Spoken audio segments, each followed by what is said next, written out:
Hello. Come quite a way to get here. I've been coming to Dallas now for around 10 years. I'm in property development, sadly. I've got a classic riches to rags tale, and Now that's an example of what we were talking about earlier, about pre-paving against yourself. yeah. Things were going great. I was doing developments in Australia, back in Western Australia, in the mining, mostly in the mining industry. And Now they can't really hear you or understand you. Can't And it's they? for two reasons. Why is You're a that? little too close, Okay. and you're talking a little too fast. Okay, I do that. I'm Yeah. sorry. Just slow it down for them. Okay. I'll take my glasses off. Things will get blurry, and it might help. I'm from Australia. I'm a developer. We've been doing a development here in Dallas. I've done a couple. One was very successful. I actually came to see you in 2012 at the Renaissance Hotel off the 75. When I saw you were back here, and I was actually coming into town, I decided I'd get a ticket and come again. We went on to put all our money into a second development here, and about 5 years ago, put in roads and whatever, it's about 12 acres, up in McKinney. Put a bunch of money into it. We're doing our best the same way we used to do in Australia, and again, what we did here. And for the last probably 4 years, it's just been going backwards. Sales have been slow. We've been doing everything we can, ploughing money into it. Things have been quiet in Australia as well. Well, you're doing everything that you can that most humans think is everything that you can, but have you harnessed the power of the vortex? We've been working Because on the that, segment so- intending that you're doing right now is in response to how it's going. So it's like getting out your notebook and writing, I feel things aren't going well. And it feels like things have not been going well for quite a long time. I'm feeling financially bound because we've put a bunch of money into it that seems to be futile. And we're not making fun of you. We are acknowledging that these statements that we're reflecting back only reflect the way you feel, and you're a key component in this. And the way you feel is an indication of where you're at in terms of your cooperation with what's in the vortex. Now we know that when the idea hatched about this, you had some big ideas, and they're good ones.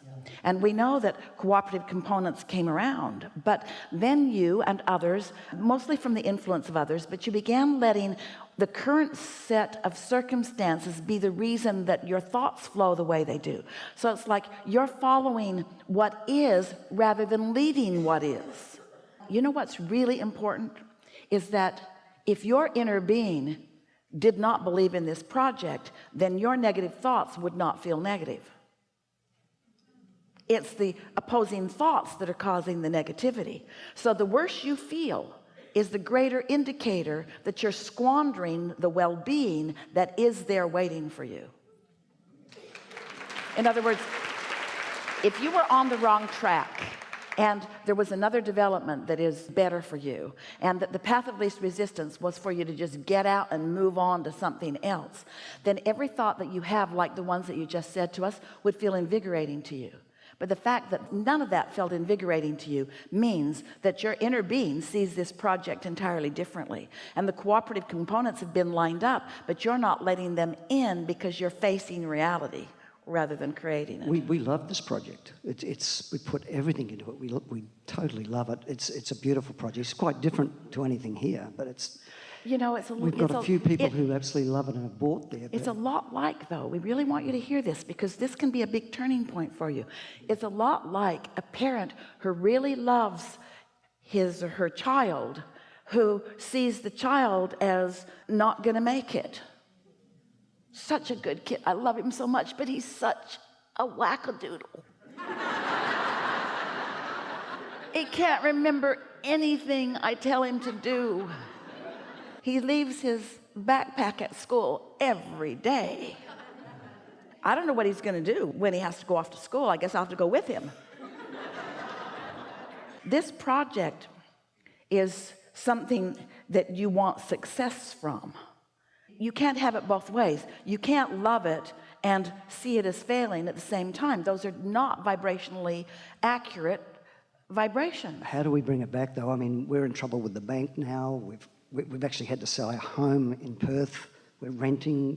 My wife's been stacking shelves at a grocery store. I've been doing odd jobs. We've basically run out of money. And we're trying to run a $30 million job with You nothing. have done the best job that we've ever heard of a segment intending against yourself.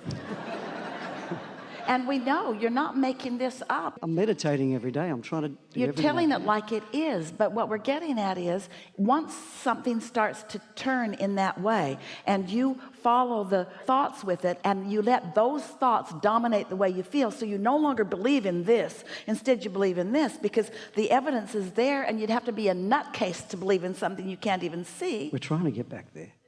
Well, the way you get back there is by finding some distance between the reality of it. And don't listen to other people. Listen to your inner being. Listen to what you've got going on. How many stories have you heard? And this is a very common one, where someone had a dream, it went pretty good, then it went south, then it was almost to the point of complete bankruptcy, and right before bankruptcy it turned around. And then they wondered, why did we put ourselves through so much suffering when it was going to turn around all the time? Jerry, who was a financial counselor long before he met us, asked us the questions once we began dialoguing. He said, I see people getting into financial problems, and first they lose their boat, and then they lose their second car that they don't need so much, and then they lose this, and once they've lost everything, then it turns around and they start coming back up. He said, why couldn't it start coming back up after the boat was gone? And we said, because until it's all gone, they don't let go of that fear that it's going to go. And as long as they've got the fear that it's going to go, then it keeps going. But once it's all gone, that fear goes away. Well, nothing else to lose.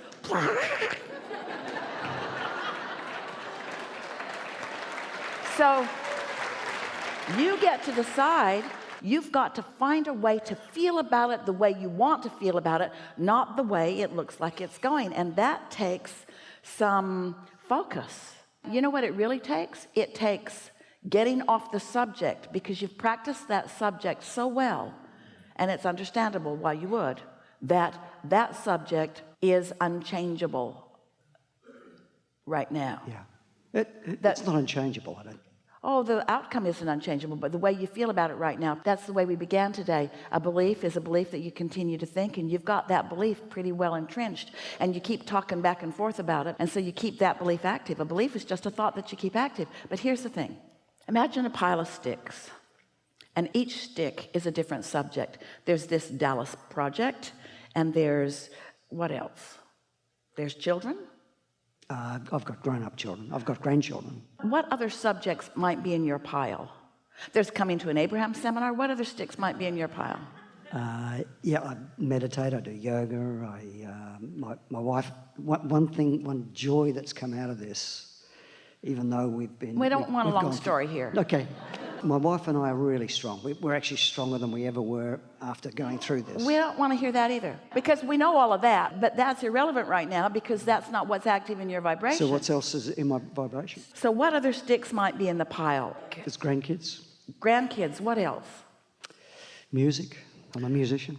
So now we've got some sticks in the pile. So now each stick, on one of it is wanted, and on the other end of it is lack of what is wanted. And you have a different vibrational relationship with each of these sticks.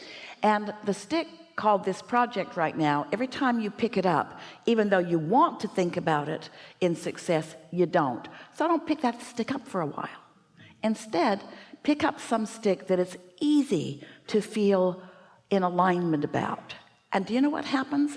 When you pick up any stick, there could be 100 sticks, and most of them you don't feel that good about. But when you pick up the one or two that you do feel good about, by bringing it to mind, and you focus on it in the way that you naturally do, where your beliefs are, all the other sticks are affected by the resonance that you found with that one subject.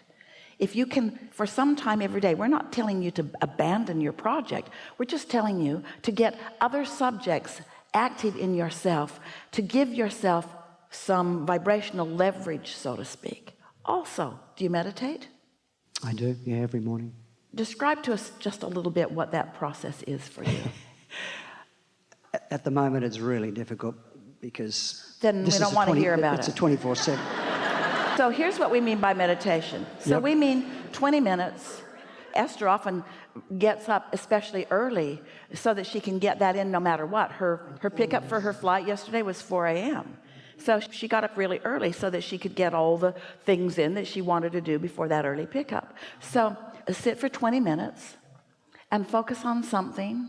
She likes the sound of the air conditioner because it doesn't evoke any thought. And so just allow your mind to quiet and allow your vibration to rise. And as your vibration rises, you become a vibrational match for the time of that raised vibration with the success of this project and all other things that you've put into your vortex. You become, for that period of time, a cooperative component to everything else there. And in that 20 minutes of meditation, you might only accomplish that alignment in the last 2 or 3 minutes of it. But even then, that brief amount of time in complete concert with your inner being who is experiencing the awesome power of non-resistant thought.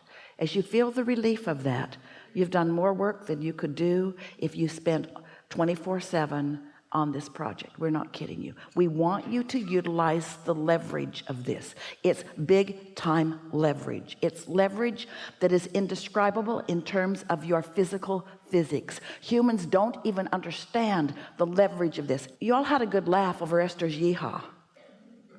But that was not a coincidence, and it was not an accident. It was source energy in on something fun and cooperative components playing along with it. Do you see what we're getting at? Esther was the first cooperative component, and the man on the airplane was the second one, just for the thrill of giving Esther a little rush in the moment, just for her remembering that we're all in this together and that there are cooperative components everywhere. You don't think that source energy is all over this project with you? You don't think that all of the thoughts that you've put into it are active and that there isn't a huge amount of non-physical consciousness working on that, aware of that, you see? But when you hold yourself in resistance to it, as you face reality that's changing every minute anyway, don't you want to reach for a different stick and give the universe a chance to show you what it's got going for you? Don't you want to just allow yourself, just for a little bit, just a little more every day, to be a little more cooperative component? And we're saying to you, you're more likely to be more of a cooperative component to this magnificent project when you're not thinking about it than when you are for a while. And that's what we meant earlier. Don't think about it and let the magic happen. Don't think about it and let the magic happen. And don't think about it and let the magic happen. And don't think about it and let the magic happen. And if you will meditate every day until those thoughts are wafting into your mind, you'll get a clear thought about something to do. And when you do, you'll know it. It will be so strong and clear. Follow that and then watch what happens. And before you know it, you'll have your hands back in the clay, and you won't need to avoid thinking about this project because you'll be on fire again with it like you were in the beginning. You'll be on fire with it, and then you'll be more specific and more specific and more specific with the thoughts as you run faster and faster and faster and faster with it. This cannot fail. It is already a vibrational reality. It cannot fail. Now, you can hold yourself apart from it for as long as you decide to. You can decide to play the game the way most humans play the game. Let's face the facts. Or you can play the game the way non-physical plays the game. Let's create a world. Let's create worlds. Let's flow energy. You can be or do or have whatever you're wanting. Your inner being knows that, you see. Whew, it's going to be so much fun. Now, is your wife in the room with you? No, I come along. Buy these recordings. Yeah. What's she going to say when she hears them? When she found out I was coming to see you, she said, what?